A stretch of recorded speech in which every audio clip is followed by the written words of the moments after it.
Iya pula, memang boleh keliru karena memang bahasanya sedikit berbeda. Kita coba satu-satu dari pakaiannya dalam bahasa Malaysia dan bahasa Indonesia, oke? Oke, kita mulai dari atas. Di atas, kalau laki-laki itu, especially Muslim, mereka memakai peci. Kalau di Indonesia kita bilangnya peci.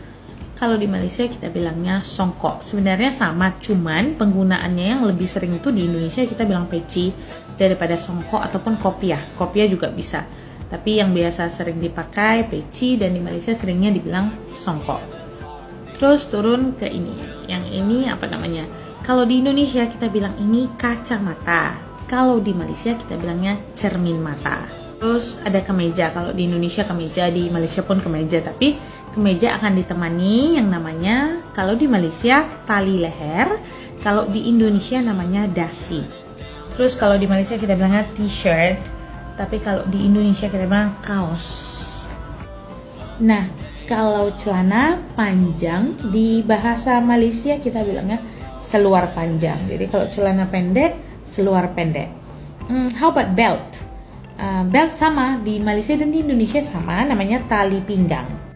Filternya lucu ya.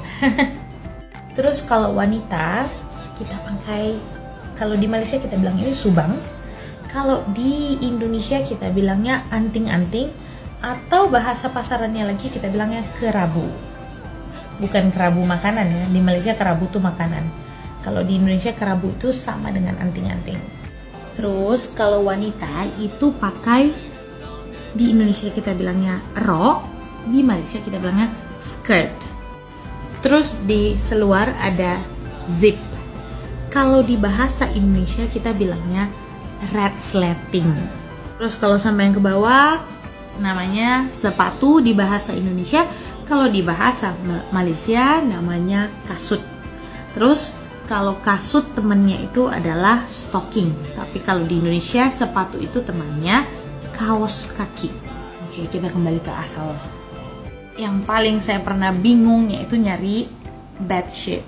So bedsheet di bahasa Indonesia adalah spray. Kalau di bahasa Malaysia cadar. So two different things, cadar dan spray. Kalau ke Indonesia jangan cari cadar tapi carilah spray. Okay? This is only for info. Follow for more.